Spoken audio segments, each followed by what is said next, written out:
Regresamos a esta primera edición de Radio Análisis, son exactamente las 8 de la mañana con 35 minutos en esta jornada de día lunes 24 de julio del año 2023. Estamos ya en nuestro panel de conversación y saludamos, por cierto, a la editora general de Radio Universidad de Chile, Montserrat Rolano. Monse, ¿cómo estás? Buenos días. Buenos días, bien, con toda la energía para empezar esta semana que se ve intensa. Sí, se ve bastante Sí. intensa. Con algo de frío hoy, pero bueno, el calor del debate seguramente nos va ahí a temperar dentro de los próximos minutos. Y saludamos, por cierto, a quienes serán nuestros invitados en esta jornada.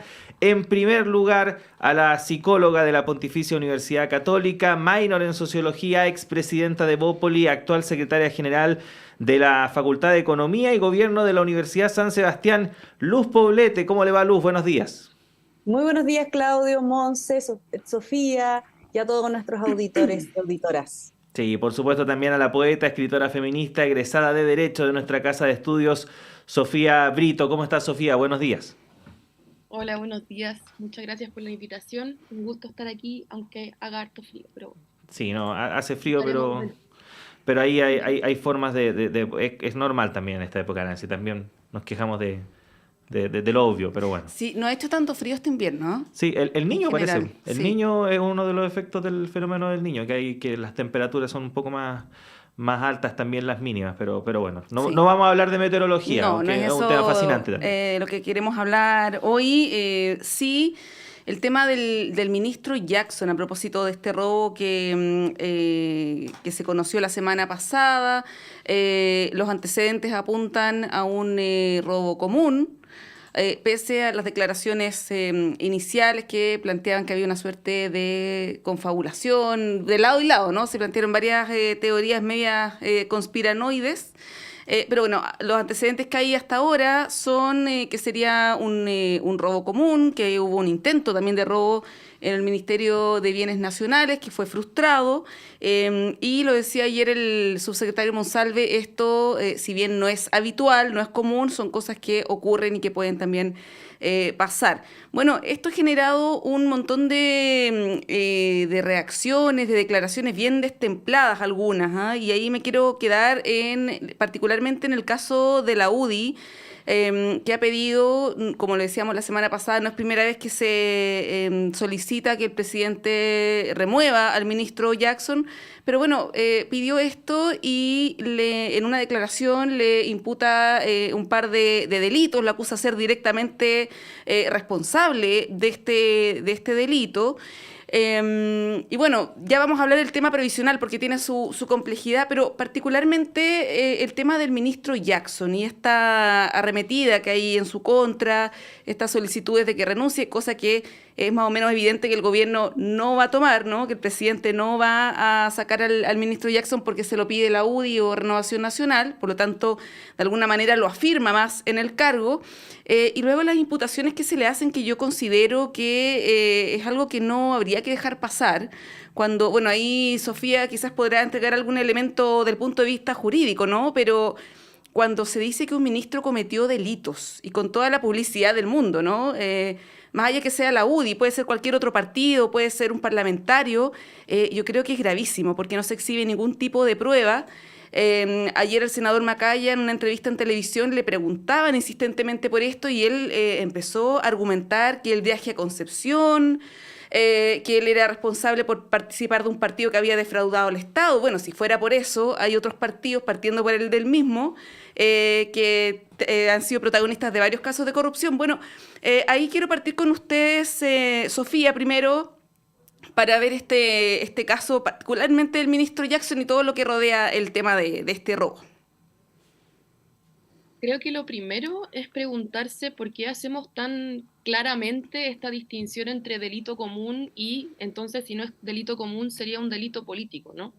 Creo que el decir que esto es un delito común y luego a pasar a hablar de todo lo que ha generado en el plano de lo político institucional es complejo, ¿no? Se vuelve una situación extraña la forma en que se presenta también desde el ministro Cordero y de diferentes personeros de gobierno el relato a pensar en este caso en particular.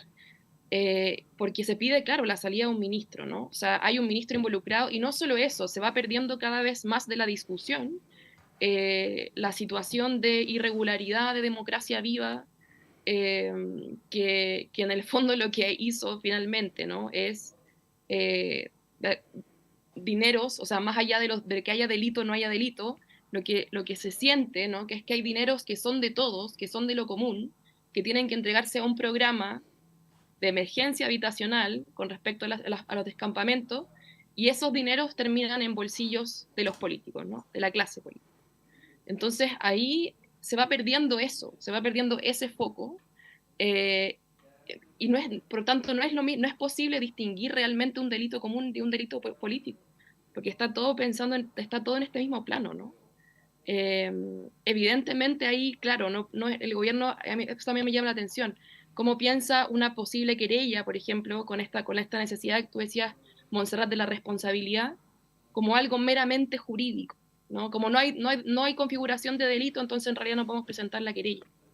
Como estas dos dimensiones en realidad las vivimos imbricadas, pero pareciera ser que en el discurso las tenemos que distinguir en estos casos, y no hace mucho sentido, en realidad.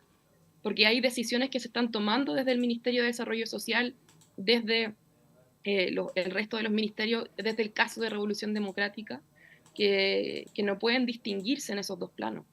Estamos hablando de instituciones estatales que están siendo vulneradas, y por tanto instituciones que están, o sea, en los que está lo común también. Está lo que no es solamente un delito, claro, un delito común hubiera sido entrar a la casa de Jackson, pero entrar al Ministerio de Desarrollo Social no es solamente entrar al Ministerio de Desarrollo Social, es qué es lo que está ahí, en esos 23 computadores, 40 computadores, lo que sea. Sí, Luz, estaba leyendo la carta que redactó la Unión Demócrata Independiente al presidente Gabriel Boric solicitando la renuncia del ministro Giorgio Jackson para no cometer ninguna imprecisión. Y bueno, dicen directamente que en un sector que, en un párrafo de la carta, que solicitan la renuncia del ministro Giorgio Jackson, entre otras cosas, relatan otros hechos, como por ejemplo el tema del gas para Chile, etcétera, por estar directamente involucrado en el sospechoso robo de 23 computadores y una caja fuerte desde su ministerio. Más arriba también hablan de que la gran mayoría de los chilenos, de forma bastante transversal, ha vinculado el robo en el Ministerio de Desarrollo Social como una operación política para ocultar toda la información relacionada con el eventual fraude al fisco que se investiga, relacionando esto al caso convenios. La UDI también abandona la mesa de conversación por el tema de la reforma previsional a partir de esto. Se les pasó un poco la mano, por decirlo de alguna forma, a la Unión Demócrata Independiente con toda esta situación, porque de partida es muy grave lo que imputan. Y segundo, también supeditan la aprobación de un tema tan sensible como la reforma previsional a la permanencia o no de un ministro en particular. ¿Cómo lo ve usted? Bueno, efectivamente, re poco tiene de común la situación del robo. Yo sé que se llama robo común, quizás en lo jurídico, pero en lo político e incluso en el sentido común no tiene nada común que entren personas a robar a un ministerio, que salgan como si nada con 23 computadores, con una excusa que a todas luces parece una excusa bastante barata, por decirlo menos, digamos, en lo coloquial, ¿no? Que haya suplantación de identidad de un ministro, que puedan entrar sin autorización también del ministerio, quienes hemos ido a varios, o sea, por 4 años me tocó pasearme por distintos ministerios y créanme, no es llegar y pasar, o sea, mostrar credenciales, mostrar carnet de identidad. Hay torniquetes también para pasar. Hay torniquetes, menos de noche. O sea, menos de noche, en la noche, y sacar además una caja fuerte, o sea, no son solamente 23 computadores, que además estaban amarrados a un cable. Entiendo que, no sé si todos, pero gran mayoría están amarrados a un cable, o sea, es cortarlos a petición de un ministro para poder sacarlo, o sea, por lo menos, Monse, Claudia, que nos están escuchando, suena rarísimo, y no hay que descartar, dado que no es nada de común lo que pasó, todas las hipótesis posibles. Primero porque deja muy mal al ministro. O sea, yo primero quiero pensar en la inocencia de toda persona, ¿verdad?, frente a una imputación como la que en este caso dice, o al menos expone la UDI en su carta, pero también lo expuso del otro lado el mismo ministro Jackson y la ministra vocera de gobierno, Camila Vallejos, cuando dice que aquí hay una operación política, que al final aquí es una persecución política al ministro Jackson. Creo que ambas hipótesis no son delicadas de exponer, por un lado, cuando estos antecedentes tienen que estar primero que todo en manos de la Fiscalía, que dado que no es común, perdón que sea muy repetitiva con eso, dado que no es común que entren y hagan este nivel de robo a un ministerio, tiene que actuar muy rápidamente justamente para, ojalá, descartar operaciones políticas y si no, al menos cuestionarse el nivel de seguridad que tiene información delicada de un ministerio como el Ministerio Social, o sea, cualquier ministerio, pero además el Ministerio Social, sobre todo en la forma en que se llevó a cabo el robo, que ya es rarísima, sino que también en su timing, porque sí, Sofía tiene, y yo concuerdo con ella, el justo que ocurra en este momento, cuando están en investigación personeros de Revolución Democrática, a propósito de los fondos, digamos, de asignación directa, en temas sociales, en proyectos sociales, en programas sociales, bueno, de verdad hace pensar de cualquier lado que venga, insisto, Monse, yo acá creo que tiene que ojalá aclararse lo antes posible las motivaciones de este robo por parte de la Fiscalía y obviamente los partidos políticos, tanto el mismo gobierno como la oposición, tienen que en esto esperar justamente que ocurra esa investigación, dado lo delicado del tema, de la información, del timing y de la forma en que se dio esta situación en particular. Sí, bueno, aquí lo que llama la atención también es el doble estándar, ¿ah? Porque cuando se habla de presunción de inocencia tiene que aplicar para todos, no solamente para algunos, y vemos que en algunos casos la presunción de inocencia es válida y en este caso cuando no hay ni siquiera una prueba, uno podría sospechar, decir, hay algún indicio, pero no hay nada en este caso, primero, que vincula al ministro Jackson con el caso Democracia Viva, salvo el ser militante de ese mismo partido. Y respecto del robo tampoco, si uno se cuestiona, si uno lo ve ya a nivel más de operaciones, quién ha sido más perjudicado, y era evidente que iba a ser así, es el ministro Jackson, ¿no? Con este robo, no al revés. Pero bueno, llama la atención el tema del doble estándar, ¿eh? Eso creo que hay que remarcarlo, sobre todo por parte de un partido que ha tenido una defensa a quienes han cometido actos de corrupción. Es cosa de ver lo que pasó hace algunos meses con el ex senador Jaime Orpiz, que ahora está cumpliendo su condena en su domicilio. Bueno, los quiero llevar al tema previsional, que es la otra patita que tiene esta declaración que comentaba Claudio. La UDI se sale de esta mesa. No es primera vez que la oposición decide autoexcluirse de una mesa por pensiones. Ha habido otros intentos también por parte del gobierno y ha sido por otras razones. Bueno, ahora la UDI decide congelar su participación y es algo que es criticado por Renovación Nacional. Hoy día en la mañana escuchaba al diputado Diego Chalper y él consideraba que era un error la posición de la UDI. Hasta una editorial del Mercurio es crítica con esta posición. ¿Cómo ves eso, Sofía? Porque parece que hay un cierto sector de la derecha que se está atrincherando y está evitando que se puedan llegar a acuerdos que son, como decía Claudio, muy sentidos, muy sensibles para la ciudadanía. El tema previsional probablemente, si es que no se resuelve ahora, este año, porque el próximo año ya es electoral, le va a rebotar al próximo gobierno, sea del color que sea, ¿no? Y va a ser muy complejo. ¿Cómo ves tú el escenario con esta reforma que está tambaleando? Era la reforma que podía quizás sacar el gobierno y ahora estamos viendo que se hace cada vez más cuesta arriba. Bueno, ahí es que justamente esta distinción entre delito común y delito político al final no tiene tanto sentido, en el sentido de que marca, más allá de quién haya cometido el hecho, que lo podemos terminar sabiendo, como a lo mejor se termina disgregando en el tiempo, que también pasa mucho eso en la política chilena. No todas las cosas se resuelven, se terminan disgregando en otras urgencias, en otros temas, y así avanzan, y bueno, tenemos una vuelta a la discusión, por ejemplo, el CERNAC financiero cuando supuestamente estaba zanjado, y cosas por el estilo, ¿no? Entonces, en cómo eso se va disgregando en la política chilena, yo no sé si vamos a llegar a saber realmente qué pasó con esos computadores.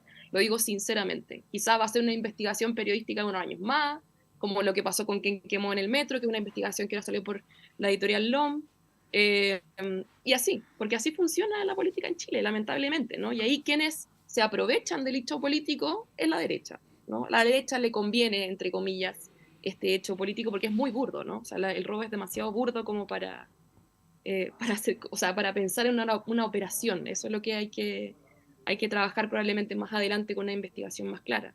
Pero en este momento la derecha es la que golpea la mesa a raíz de este hecho y dice, nosotros no vamos a negociar en caso de que Jackson no se vaya.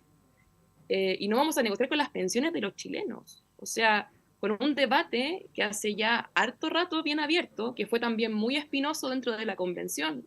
No olvidemos que desde ese debate de seguridad social también se va marcando un ritmo distinto dentro de la Convención Constitucional el año pasado, con una noticia de Fontaine en primera plana en las últimas noticias que decía a los chilenos les van a robar las pensiones. O sea, la derecha mintiendo descaradamente de lo que estaba pasando en la Convención Constitucional, ¿no? O sea, se van a expropiar las pensiones si es que usted vota por la nueva Constitución. Dice, pudiendo decir esas mentiras sin ninguna contraposición en el fondo, ¿no? Muy clara. Y en ese sentido es que, claro, o sea, vemos ese problema volver nuevamente, ¿no? Volver después de los retiros, volver de esas salidas que lamentablemente tampoco van en función de mejores pensiones, y con una crisis brutal, ¿no? Una crisis después de la pandemia que es brutal y que en realidad vemos eso, cómo la clase política finalmente, reconociéndose incluso como clase política, va disgregando los temas que tienen que ver con la redistribución de la riqueza en un circo mediático, que la verdad es que no tiene mucho sentido, no hace mucho sentido en la vida cotidiana de las personas. Luz. Bueno, varias cosas. Primero, yo soy mala para las generalizaciones, entonces no me gusta escuchar así como la derecha mintió, porque puede ser una parte de la derecha, un convencional que además es independiente, entonces ahí como cuidar también el relato, porque si bien la política muchas veces deja mucho que desear en términos de discusiones serias y profundas, también hay que respetar que hay distintas posiciones en distintas materias, y hay quienes queremos hacerlo bien, digamos, y poder llevar esa discusión a otro nivel y no quedarnos en los buenos titulares o cuñas que para algunos serán malas, para otros serán buenas y sacarán sus réditos políticos. Dicho eso, y por lo tanto, porque Bópoli ha actuado en consecuencia, es que nunca hemos estado de acuerdo con tratar de aprovecharse políticamente con temas que son relevantes para el país, para todos los chilenos. Y por eso votamos en contra de la acusación constitucional, aun cuando encontramos que este ministro de Educación, contra el ministro de Educación, aun cuando encontramos que ha sido el peor ministro de Educación que ha tenido probablemente la historia de este país, digamos. Y esa será una consecuencia que tendrá que ver el mismo presidente de la República, que es el que tiene la potestad final de evaluar a sus ministros en términos de gestión, como tiene que evaluar al ministro Jackson, y él evaluará políticamente y por gestión el daño que le está haciendo. Yo, más allá de que presumo la inocencia, que tiene que haber una investigación clara, que ninguna teoría se puede descartar, porque ya hemos visto que en la política chilena la verdad es que nada se puede descartar, es una cosa bien insólita, pero pasa, es el presidente de la República que tiene que decidir si quiere avanzar en las distintas materias con los ministros que tiene. Dicho eso, y con respecto al tema de las pensiones, todo lo contrario, al menos Evópoli siempre se ha caracterizado por sentarse a la mesa, fue a conversar con Marcel para poder darle alternativa respecto del pacto fiscal, aún siempre siendo muy impopular incluso para nuestro sector, ¿no? El sentarse a la mesa cuando sabemos que es un gobierno que le ha ido mal, que está de capa caída, de que es como que le llueve sobre mojado, y no es culpa de la derecha. O sea, convengamos que también harto mérito ha hecho de que le ha ido bastante mal este año y medio, que no ha logrado avanzar en ninguna de sus reformas emblemáticas, como fue la tributaria, como ha sido el esperar un resultado del 4 de septiembre que fue totalmente nefasto para ellos, ¿verdad? Totalmente contrario a lo que ellos esperaban, aún haciendo campaña. Entonces, ha sido un gobierno paralizado, que no ha puesto muchos temas sobre la mesa, los poco y nada que ha puesto no le ha ido bien, porque también tiene una forma de negociar que no ha sido la correcta a mi modo de ver, porque impone algo, vuelve con lo mismo, sin tratar de abrir a otras cosas que la misma ciudadanía está diciendo. En el tema previsional, recordemos que las negociaciones anteriores, de gobiernos anteriores, la Sofía lo decía, esto viene ya, no sé, serán 6, 8 años que se está tratando de negociar unas pensiones en las cuales todos estamos de acuerdo que son paupérrimas para nuestros jubilados. No existía la PGU. Hoy día existe la PGU. Hoy día existe voluntad para poder ampliarse impuestos generales que logren ampliar incluso ese pilar fundamental, pero también existe una opinión ciudadana respecto de no tocarle sus propios fondos. Entonces, que no podamos entender que el llamado ciudadano, que el mismo pueblo ha pedido, con mi plata no, y que esos fondos sean un fondo individual, que esos fondos puedan tener, sean heredables, y que esos fondos uno pueda elegir la administración, no negando una administración estatal, ojo, no negando que exista, pero que se pueda elegir en igualdad de condiciones, son cosas mínimas que uno tiene que escuchar para poner una propuesta sobre la mesa en las condiciones en las que se encuentra el gobierno. A veces está uno en buen pie para negociar y otras veces no está tan en buen pie para negociar. Entonces también cerrarse a esa posibilidad y que la ministra Jara vuelva a insistir exactamente igual en términos de la reforma de pensiones, efectivamente da poco pie para que efectivamente se pueda abrir a la posibilidad de llegar a un acuerdo. Sí, cuando ahora hay condiciones distintas, Monse, porque sí, hay condiciones distintas. Insisto, no existía la PGU, después de la PGU aquí hay un pilar solidario que incluso este mismo gobierno propone fortalecerlo, con lo cual puede compensar también a través de otros impuestos y de exenciones, que Bópoli también ha estado de acuerdo con el Frente Amplio en esta materia, de tratar de sacar mayores impuestos generales para poder pagar un mayor pilar solidario y que efectivamente bajo estas bajas pensiones se pueda aumentar, pero sigan siendo eso fondos individuales, heredables, y donde las personas tengan la posibilidad de elegir quién se las administra.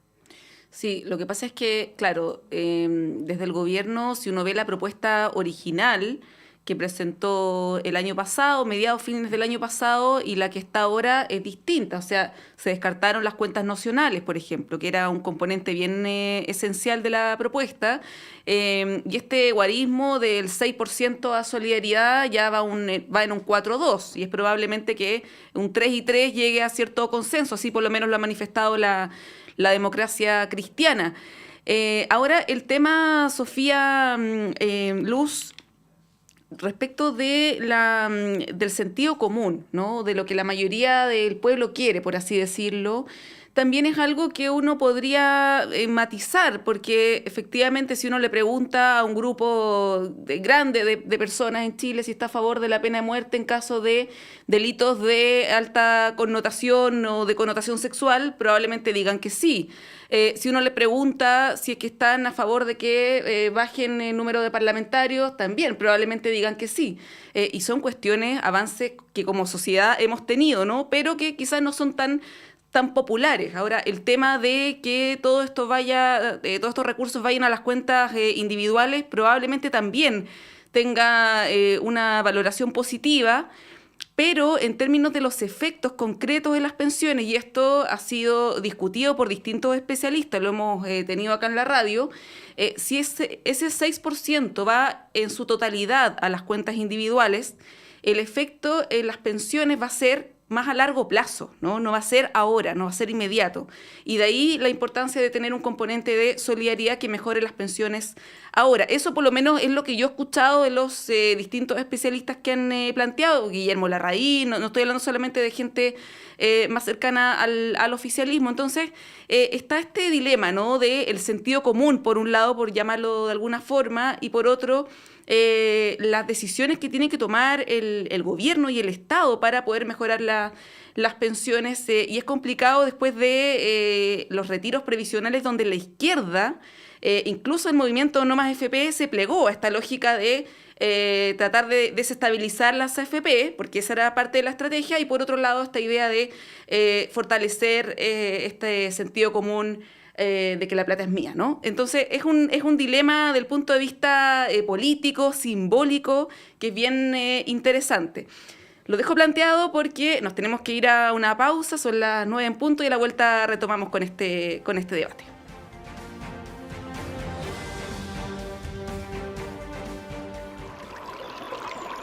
Aguas Trayén o Cascada en Mapudungún es la mejor agua purificada con tecnología de última generación. Para más información, visite su página web www.aguastrayen.com.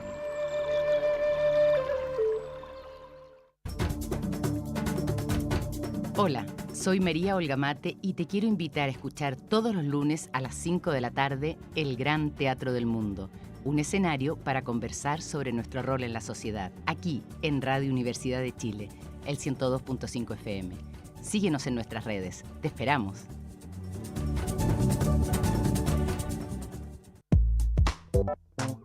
En Radio Universidad de Chile queremos invitarlos a escuchar de lunes a viernes a las 10 de la mañana Semáforo, un espacio del Departamento de Prensa de la Radio que Piensa para encontrarnos con quienes están transformando el mundo desde la cultura y la sociedad civil.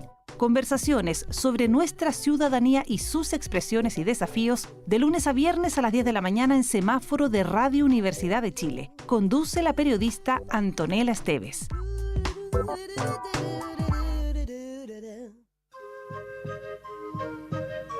Radio Universidad de Chile 102.5 FM te invita a escuchar Savia y Raíz del Folclor Chileno, todos los sábados a las 13 horas, 1 de la tarde, junto a la folclorista Janet Salinas. Savia y Raíz del Folclor Chileno, sábado, 1 de la tarde.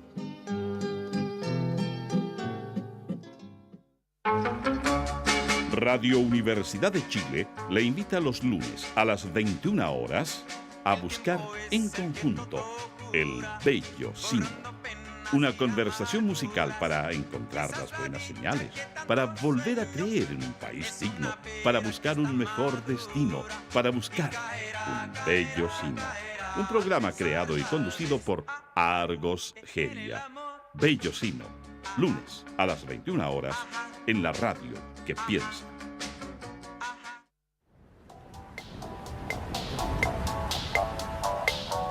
Este sábado 29 de julio a las 19:30 horas, el Grupo Nacional Aeroplan aterriza en Sala Máster de Radio Universidad de Chile en un evento plagado de energía, ritmo y pura esencia rockera. Por primera vez en su trayectoria, esta prometedora banda de rock chilena tocará en vivo para sus fans y amantes de la buena música. En un cóctel explosivo de talento y pasión, esta banda ha conseguido construir una identidad musical que navega entre las influencias del rock británico de los 90 y los vibrantes toques de la música alternativa moderna. Ya lo sabes, este sábado 29 de julio a las 19:30 horas en Sala Máster, Miguel Claro 509, Providencia, y con transmisión en directo a las 20 horas por el 102.5 FM y radio.uchile.cl. Aeroplan en Sala Máster. Banda invitada, Ciudadanos. Entradas a la venta en portalticket.cl.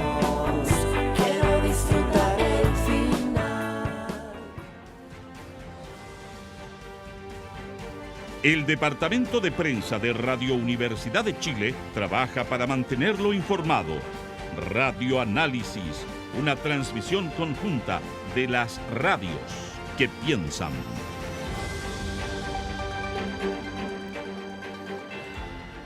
Continuamos en esta primera edición de Radio Análisis. Estamos en nuestro panel de conversación junto a Montserrat, junto a Sofía Brito, a Luz Poblete, analizando la actualidad nacional, en particular todo lo que ha surgido a partir de este llamativo robo al interior del Ministerio de Desarrollo Social, que ha desembocado una serie de cosas, entre ellas el debate por la reforma previsional. Bueno, Montserrat había dejado planteado el tema, no me acuerdo a quién le toca, pero partamos por Luz. Sofía. O Sofía, Cachipún. No, Sofía, partamos por Sofía. Cachipún.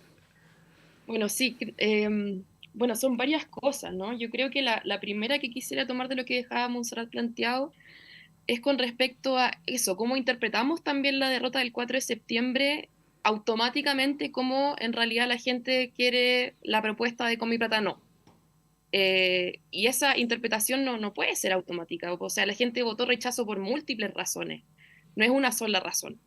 Y entonces, con respecto a las pensiones en particular, esta apropiación que se hace también de la voz de la ciudadanía, la apropiación que se hace de la participación ciudadana, cuando no tenemos muy claro realmente qué es lo que está pensando en particular en estos temas la ciudadanía, es complejo, porque en realidad no podemos decir directamente, no, saben que en verdad no es lo que se quiere, y eso es lo que eso lo podemos desprender del rechazo del 4 de septiembre.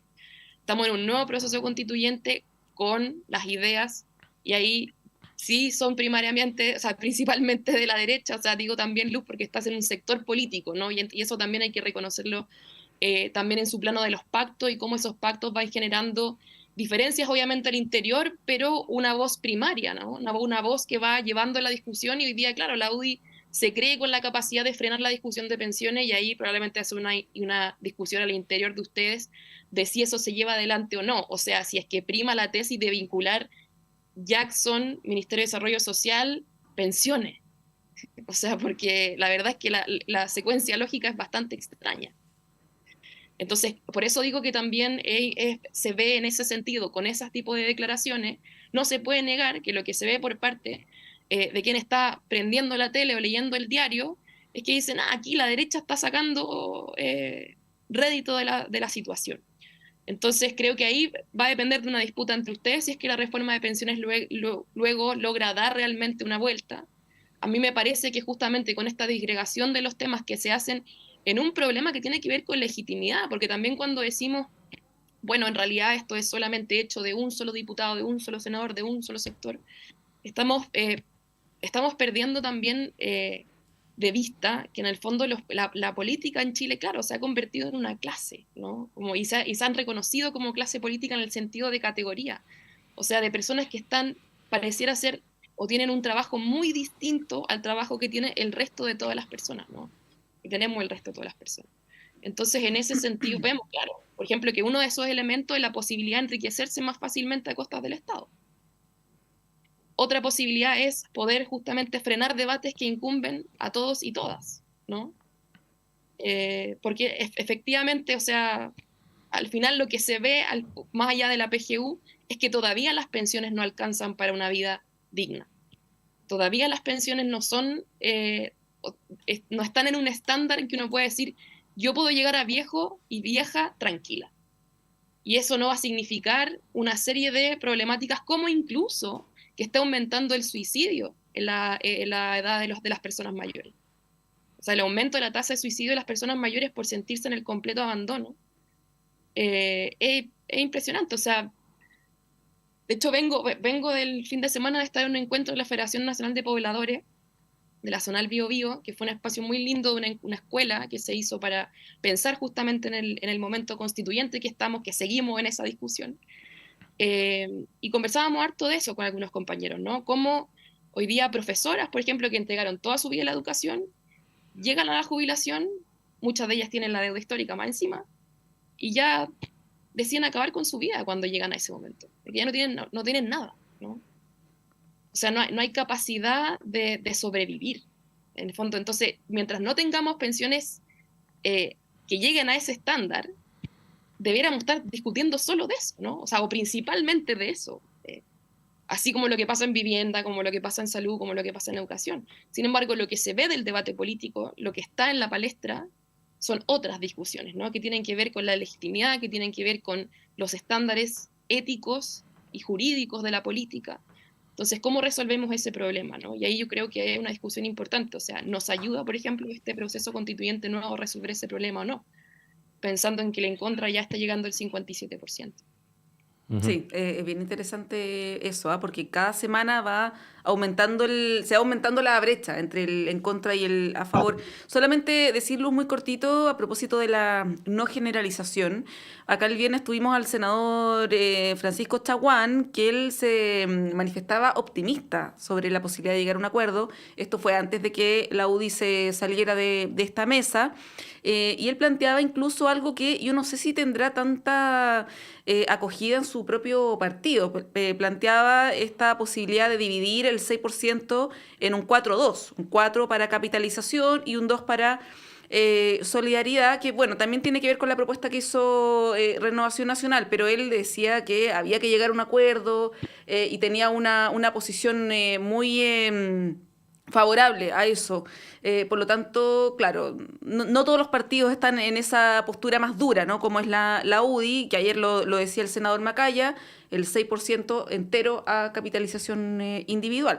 En un contexto donde, a propósito de la encuesta, claro, hay una posición favorable a la capitalización individual, pero también muy disconforme respecto de la administración que hacen las FP. Lo que pasa es que esa parte de repente se omite un poco. Es que yo también quería agregar un poco de respecto de eso, porque efectivamente cuando hablamos de sentidos comunes, el sentido común original que surgió a partir de todo el problema de las AFP es que las AFP no estaban cumpliendo con el mandato que supuestamente se le había dado al momento de su creación de entregar no solo pensiones, sino que pensiones suficientes. Recordemos que la promesa de las AFP está este archirremanoseado titular, ¿no? De que en 40 años más usted se va a jubilar con el dinero de su sueldo, etcétera, etcétera. Y cuando surge el problema pensiones es porque las AFP no estaban entregando suficiente jubilación o una jubilación suficiente para no solo para sobrevivir, sino que para tener una jubilación plena de júbilo, ¿no? Que cumpla con el sentido original de la palabra. Pero claro, después, posteriormente, y con se acrecienta con el debate constitucional la idea de la propiedad de los fondos, que recordemos venía de antes, porque era algo que, por ejemplo, No Más AFP también había expresado anteriormente. El caso de la profesora Antofagasta. El caso de la profesora Antofagasta, que recordemos era militante del Partido Comunista, que presenta este recurso ante la justicia para que ella pudiese contar con los fondos de las AFP. Y en ese momento no se hablaba de que la plata era de ella, ¿no? Se decía de que esta plata, y se recalcaba que tenía que ser para jubilación, etcétera, etcétera, y no se podía utilizar para otros fines. Viene la pandemia y se aprueba este proyecto de ley para retirar los fondos de las AFP, y ahí esto se sale de control. Y ahí efectivamente la gente dice, yo quiero mi plata, porque es mi plata y la puedo retirar cuando quiera. Y cuando viene la discusión constitucional y se instala esta idea de que supuestamente el Estado, a partir de la nueva Constitución, iba a quitar esa plata para utilizarla en fundaciones, la gente dice, no, yo quiero mi plata y no me la pueden tocar. Y ahí se instala la idea de la heredabilidad y todas esas cosas. Entonces, claro, efectivamente, la opinión de las personas se va modificando mediante contextos y no sé si sea muy conveniente legislar una reforma de pensiones cuyo objetivo principal debiese ser mejores pensiones sobre la base de lo que opina la gente en un momento coyuntural específico. No sé cómo lo ves, Luz. Sí, tienes toda la razón y lo escucho atentamente porque esta es una discusión que lleva años, ¿no? Y hay un hecho en el cual todos concordamos y ahí la política tiene que saber estar a la altura. Por eso quiero dividir como la discusión política de la discusión legislativa, que es la que estamos al debe en torno a esta materia. Porque en la discusión política obviamente siempre va a haber un gobierno de turno, va a haber un congreso de turno, que dependiendo de las fuerzas, cómo se están dando, van a intentar bloquearse mutuamente. Bueno o malo, yo lo encuentro nefasto para la política y para finalmente satisfacer la necesidad, y en eso podemos estar de acuerdo con la Sofía, las dos siempre ponemos cara de circunstancia, de decir por qué lo hacemos así, cuando estamos ahí elegidos, cuando los que están ahí en el Congreso están elegidos para poder tratar de avanzar en materias que son de importancia para la ciudadanía. Y una de esas es las pensiones, y estaremos todos de acuerdo que hay que mejorarlas. Para mejorarlas hay que tener, y mejorarlas permanentemente, hay que tener un ingreso, una recaudación que sea permanente. Y ahí tenemos distintas posturas. Hay quienes postulamos de que sí o sí tiene que haber, yo creo que en eso también estamos en común, lo que pasa es que la forma va distinta, que sí o sí tiene que haber un pilar que sea solidario. Antes se llamaba pilar solidario, hoy día se llama PGU, ¿verdad? Y hay que ver cómo aumentarlo para llegar para quienes no pudieron trabajar por las circunstancias que sea, para quienes tuvieron lagunas, las que tuvieron un sistema que no les funcionó, que no les dio ni siquiera para el mínimo, haya imagínate, es una pensión garantizada universal además, porque hay quienes han trabajado toda su vida, no se han saltado nada y así todos tienen una pensión paupérrima. Entonces, sí estamos de acuerdo en que tiene que haber una base ética ética de pensiones para todos y todas las chilenos, ¿verdad? Porque no ha resultado el sistema. Lo otro, hay que regularizar mejor el sistema de pensiones, de administración de las pensiones, también hay que hacerlo. Aquí nadie puede hacer una defensa, o al menos Evópoli no la hace, de las AFP por las AFP, porque efectivamente se han llevado utilidades más de la cuenta. Porque, ¿por qué ganan ellos y no ganan cada uno de los fondos en los cuales uno pone su platita pensando que le va a rentar, ¿verdad? Que va a aumentar ese pocito. Para los que no entendemos nada de economía ni cómo funciona, que dónde yo invierto o no. Yo pongo así, a ciegas, mi platita ahí de mis pensiones porque creo que va a crecer y me va a dar algo más cuando yo me jubile. ¿Que hay que regularizar eso? Por supuesto que sí, para que efectivamente rente mejor. Y ahí hay que ser súper estrictos en esa regulación. Que ojalá haya una entidad para que creen que el Estado pueda administrar mejor los fondos porque no tiene otros intereses más que tu bienestar. Entonces, que haya un administrador como existe el Banco del Estado, como existen otras entidades autónomas relacionadas al Estado, pero autónomas en sí, para que puedan cumplir el objetivo que es rentar en este caso mejor las pensiones. Que sea monopólica, no me parece que sea monopólica. Yo creo que las personas tienen que elegir y ahí podemos tener diferencias de pensiones. Que sean heredables. Y que, mira la discusión que abrió el tema de poder retirar los fondos de pensiones, que su naturaleza de ahorro es para las pensiones, no para otra materia, porque si no sería una cuenta de ahorro, que yo la puedo usar cuando sea. Pero así todo, se abrió, recuerden, la posibilidad, a propósito del caso de Antofagasta, de que, ¿qué ocurre? Uno, que sean heredables, porque el fruto de mi trabajo yo quiero que lo puedan heredar, ojalá mis hijos o mi cónyuge, en el caso de mi pareja, en el caso de que yo muera antes de tiempo, y que, etcétera. Pero también el que puedan sacarse en circunstancias bien extremas, como por ejemplo una enfermedad terminal, que sabemos que endeuda muchísimo a las personas, a las familias, que incluso quedan en la quiebra por no poder pagar eso. ¿Te fijas? Cuando ocurre una enfermedad grave, incluso enfermedades terminales que dejan endeudadas incluso a las familias. Entonces, creo que hay aumentar el porcentaje también es algo que tenemos común. Nosotros efectivamente ponemos poco porcentaje para nuestras pensiones si las queremos mejorar, pero eso es fruto del trabajo. ¿O qué pasa con el empleador? ¿Qué pasa si son las pymes las que tienen que poner parte de ese porcentaje cuando hoy día están acogotadas con el sueldo mínimo, con aumentar impuestos, con la idea de aumentar las pensiones? Entonces, son varias aristas que yo creo que tienen que estar sobre la mesa. ¿Qué quiero decir con esto? Y con esto voy cerrando. Que es una discusión que está abierta, pero que ya tiene todas las variables sobre la mesa. ¿Cómo lo vamos a ser capaces, y en eso yo creo que estamos todos de acuerdo, de efectivamente avanzar, y ojalá que salga en este gobierno? A mí no me importa quién se gana el poroto en términos de, fue en mi gobierno, fue en el otro gobierno, porque si no nos vamos a saltar eternamente para quien se quiera llevar la pelota para su lado. Yo creo que son los chilenos y chilenas las que ya necesitan una respuesta respecto de este tema. Y ya está todo lanzado. Ya no nos pudo haber pasado más que los retiros de los fondos de pensiones para poder decir, oiga, ordenemos este cuento, porque efectivamente las próximas generaciones la van a ver, ven ya bastante, hay casi 3 millones de personas que ni siquiera tienen pensiones. Entonces, la PGU va a lograr tenerles un piso. Tratemos de aumentar esa PGU con impuestos generales, ojalá. Que se llegue a un acuerdo, es cierto, no sé lo que tú decías, en los pasillos del Congreso, porque no ha sido formalizado, pero en los pasillos ya se habla del 4-2 o el 2-4, el gobierno proponía 4 para solidaridad, 2 para individual, por otro lado decía, bueno, ¿por qué no lo hacemos al revés? Y eso tiene que estar sobre la mesa. Yo creo que aquí no se puede encerrar, no se puede tampoco, y con eso también respondo a la pregunta anterior, tampoco se puede cerrar ni la discusión ni salirse de la mesa. Yo creo que hoy día los chilenos esperan que la política un poco, en algunos temas, por lo menos estén a la altura, se sienten a discutir y logren llegar a un acuerdo. Y yo también soy de las optimistas, de que creo que si bien ahora estamos en una coyuntura especial, en algún momento todas las fuerzas políticas se tienen que sentar y lograr llegar a un acuerdo en esta materia.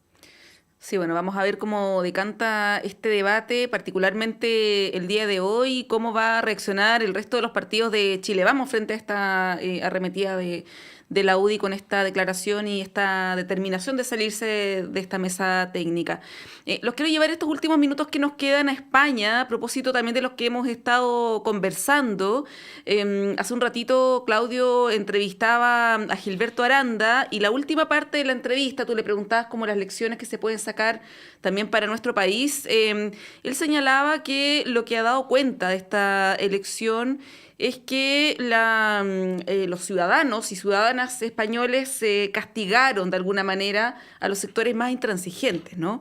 Un poco también lo quiero llevar a propósito de lo que estamos hablando ahora del debate previsional, y Gilberto Aranda mencionaba que hay una preferencia, una predilección por quienes apostaban más a llegar a acuerdos, ¿no? ¿Cómo es eso, Sofía? Porque siempre se hace el link con nuestro país respecto de lo que pasa en España. Hay algunos que señalan que es una especie de espejo para nuestro país. ¿Cuál es el análisis que haces a la luz de los resultados de estas elecciones? Sí, bueno, primero que todo ese llamado a atención, ¿no? Como cuáles son qué es lo simbólico que está operando en que pensemos que España siempre es un espejo de nuestra política.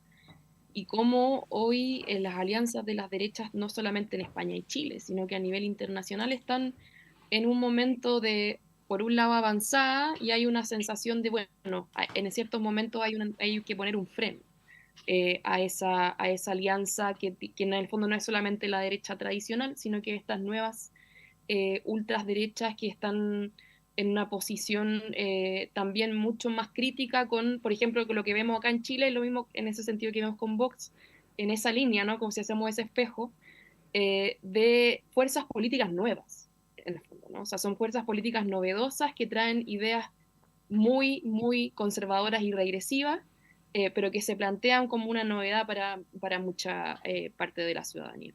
Entonces, en ese sentido, tienen una alternativa con respecto a seguridad.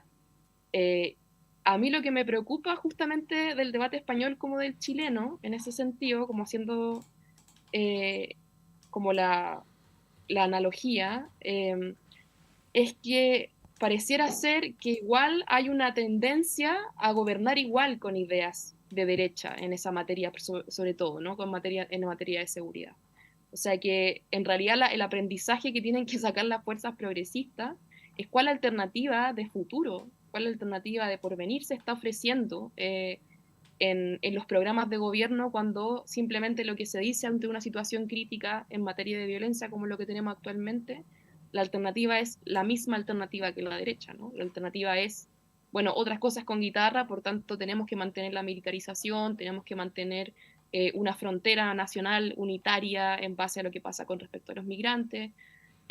Quizá ahí, claro, obviamente hay diferencias con respecto a lo que entendemos con derechos humanos, pero cuál es la necesidad hoy día de un debate de derechos humanos, pero en la práctica igual pareciera ser que no existe alternativa de parte del progresismo, porque el progresismo está en un momento en que no tiene una alternativa política para el mundo. Y que claro, y por eso mismo, claro, puede darse esta posición de que hay una necesidad de frenar, pero eso no significa que en realidad hay una confianza en un proyecto político que esté ofreciendo el otro lado. Luz. Es bien interesante lo que pasó en España, porque, bueno, como siempre en las elecciones, uno nunca, a no ser que sea una ganancia arrolladora, o sea, que uno gane así por muchísimo, uno puede sentir esta sensación de triunfalismo, ¿no? Pero en el caso de ellos, de lo que ocurrió, y que pues se asemeja un poquito a una segunda vuelta de Chile, porque recordemos que España tiene un sistema político muy distinto al nuestro, ¿no? Federal prácticamente, o sea, cada uno son autonomías las provincias, entonces es un poquito distinto, pero si en algo pudiéramos ver, piensa tú que el Partido Popular, que para quienes nos están escuchando es como los partidos de derecha, de centro derecha, y el PSOE es el Partido Socialista, casi alcanzan lo mismo. Si bien gana el PP con 136 escaños, que son el 33% de las votaciones, el PSOE tiene 122, que son el 32%. O sea, aquí hay un tercio y un tercio, ¿no? Que te habla también de una, no sé si polarización, pero al menos una dispersión de los votos bastante homogénea. Ya aquí nadie gana por la mayoría absoluta son 176 escaños, si bien el PP aumenta 47 escaños desde la elección anterior, ya que uno quisiera aumentar en ese porcentaje sus escaños en relación a la... no logra esta mayoría, porque también recordemos que se distanció de Vox, justamente para no mimetizarse con esta extrema derecha, que en el caso de Vox tiene muy poca popularidad en el resto de Europa. O sea, no les gusta nada a los europeos la aparición de estas fuerzas de ultraderecha en distintas partes, ¿ah?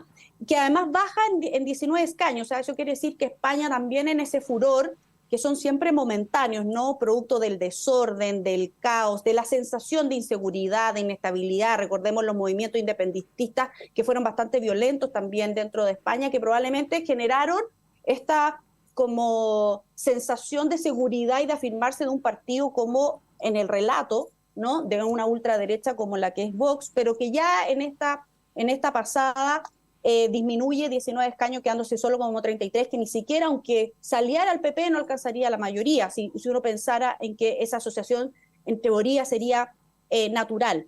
Pero recordemos, desaparece Ciudadanos, que es el liberal solamente, y desaparece Podemos, y aparece una nueva fuerza con 31 escaños, no es menor, que es Sumar, que es algo así como el Frente Amplio, ¿no? Son fuerzas de izquierda, menos centristas que el PSOE, menos tradicionales, por ponerlo así, menos tradicionales, y que también aparece ahí como una fuerza que no alcanza la mayoría, pero que sí habla de una España que está bastante dispersa también en términos políticos.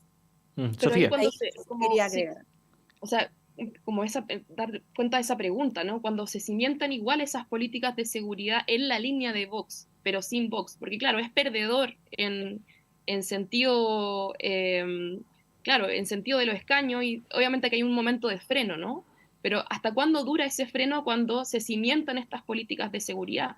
Como lo que pasó en Francia, con una ley muy similar a la ley Naín-Retamal del año 2017, que el aumento de la violencia policial tiene este momento político, ¿no? Entre una revuelta y un avance de la ultraderecha. Entonces, mi pregunta es, claro, ¿hasta cuánto dura ese freno que se hace desde las fuerzas más tradicionales? Y acá en Chile, o sea, eso se va a ver en algún momento. O sea, si es que justamente tu partido Luz con el resto de Chile Vamos va en alianza con Republicano, es algo que está hoy día, de alguna manera, empezando a definirse. Y por eso, obviamente, se ven diferencias políticas con respecto a lo que está pasando en el Consejo Constitucional y con lo que intenta hacerse con instancias como la acusación constitucional o estos mismos golpes que está recibiendo Giorgio Jackson como una necesidad de seguir descabezando al gobierno para ganar una posición frente a republicanos, ¿no? Entonces, ahí es que yo creo que está el problema, ¿no? Es como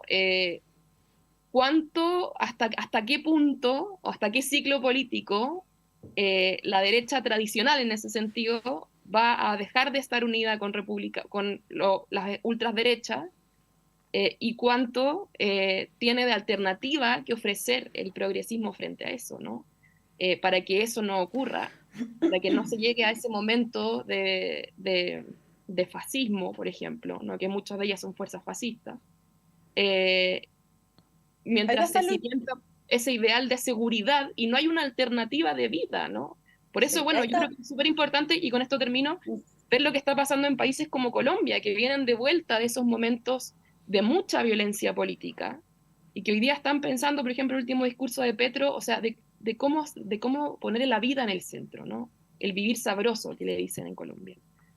Porque ya vienen de vuelta de esos procesos, vienen de vuelta de aumentar las políticas de seguridad, la militarización, el aumento de las atribuciones de las fuerzas policiales que puedan matar en nombre del Estado sin mayores consecuencias a nivel jurídico. Entonces creo que por ahí también es un debate que tenemos que dar. ¿Hasta cuándo dura este freno? ¿Y cuándo en realidad terminamos en ese nivel de violencia política? Sí, dada la poca diferencia que tiene entre el PSOE y el PP, yo creo que esto es algo que uno pensaría de la buena política, ¿no? Y a propósito de los momentos que han vivido cada uno de los países, ahí Sofía hacía también el recuento de eso, lo que pasa en Latinoamérica, lo que está pasando en Europa, si van a ser capaces estas dos fuerzas, y ahí el rey, aunque no lo crean, el rey de España va a tener un rol importante, y de sentarlos a la mesa y decir, bueno, ¿cómo? Porque así es él el que hace como el llamado, entiendo, de bueno, ¿quién finalmente va a gobernar? No es el que lo designa ni nada, porque obviamente son negociaciones, pero él siempre ha estado dentro de la conversación, de la negociación de cuáles son las alianzas. Y yo creo que más allá de las alianzas políticas, lo que se tiene que conversar respecto hacia dónde quieren llevar a España, producto de que no hay una gran diferencia entre las dos grandes fuerzas, que son las dos grandes fuerzas más bien de centro, que como dice Sofía, la idea no es que el PP se vaya mimetizando con Vox o quitándole ese espacio a Vox, sino que logre generar una alternativa distinta desde la centro-derecha, no extrema, y lo mismo el PSOE, que sintió que iba a perder por mucho más, se siente un poquito ganador, logró en las provincias grandes, como Cataluña, por ejemplo, tener esa mayoría. ¿Y qué va a hacer con eso? A propósito de poder ofrecerle una alternativa al pueblo español, ¿verdad? De qué es lo que va a pasar en adelante. Esa negociación va a tener que ser muy delicada. Yo no la quiero asemejar, pero creo que fue muy importante cuando todas las fuerzas políticas, en el caso de Chile, nos sentamos a la mesa para llegar a un gran acuerdo constitucional de darle viabilidad y continuidad al acuerdo. Que era, todos tienen algo que ceder, y con eso no digo transar en el mal sentido de la palabra, como no, besaficar, no, sino que lograr llegar a grandes acuerdos respecto de lo que yo quiero para el futuro del país. No la tiene fácil España, porque la otra alternativa es no llegamos a ningún acuerdo y tienen que volver a votar, dado que no tienen las mayorías. Entonces va a ser muy interesante ver cómo se van a aliar, pero siempre uno está pensando en qué va a ser el PSOE, con quiénes se van a aliar, y el PP. Yo estoy diciendo algo distinto. Creo que estas dos fuerzas, que son las mayoritarias finalmente dentro de España, son las que se tienen que sentar a conversar y a llegar a un acuerdo de gobernabilidad para España en los próximos años. Vamos a ver si van a ser capaces de estar a esa altura y con eso darnos un ejemplo de cómo se puede hacer una buena política en un momento bien álgido para Europa en general y para España también en particular. Sí, y es interesante el caso de Vox también, porque hay que recordar, por ejemplo, que José Antonio Kast apoyó la candidatura de Santiago Abascal, ¿no? Hizo videos, ¿no? Fue para España, se reunió también con él. Y bueno, tuvo una votación que fue muy menor a lo que se esperaba, incluso lo que las mismas encuestas se señalaban. Pareciera que se está desinflando, ¿no? Vox es una posibilidad, no sabemos lo que va a pasar, pero es una posibilidad, y hay quienes lo relacionan directamente con el fenómeno acá de republicanos, ¿no? Todo este boom también a propósito de la crisis de seguridad y qué es lo que va a pasar en la próxima elección. Sofía, 30 segundos porque ya nos tenemos que ir a la pausa. Estamos pasados. No, solamente decir que ahí yo creo que lo importante de ver acá, en esa línea de ese debate de qué tanto se logran esos acuerdos que decía Luz entre las fuerzas de los partidos políticos, es lo que va a pasar con la propuesta constitucional, ¿no? O sea, porque hay una salida política del acuerdo del 12 de diciembre del año pasado, que sin embargo hoy tampoco hace sentido. Y ahí también es qué es lo que va a pasar, qué llamado van a hacer las fuerzas políticas después de eso, cuando ni siquiera hay una regulación en la ley de reforma constitucional de qué pasa si gana la opción en contra. Ni siquiera dice sigue vigente la Constitución de 1980, así que yo creo que el debate también tiene que empezar a ser ese, pensando en que ya tenemos preferencias de la ciudadanía por la opción en contra. Así que ahí también va a estar este debate por acá. Vamos a ver qué va a pasar. Y bueno, también es llamativo, ¿por qué nos gusta mirar tanto a España para tomar la decisión a nivel político? Bueno, hay algo profundo más de analizar. Bueno, Luz, Sofía, gracias por haber estado con nosotros esta mañana. Que tenga una buena jornada. Igualmente, buena semana para todos y todas. Chao, chao. Y Monse, tenemos que ir a pausa. Me toca despedirte, pero nos reencontraremos en una próxima ocasión. Que tenga un buen día también. Nos vemos, hasta pronto. Regresamos en breve. Proyecto 50. Las noticias de los 50 días previos al golpe, analizadas el día de hoy. Un repositorio realizado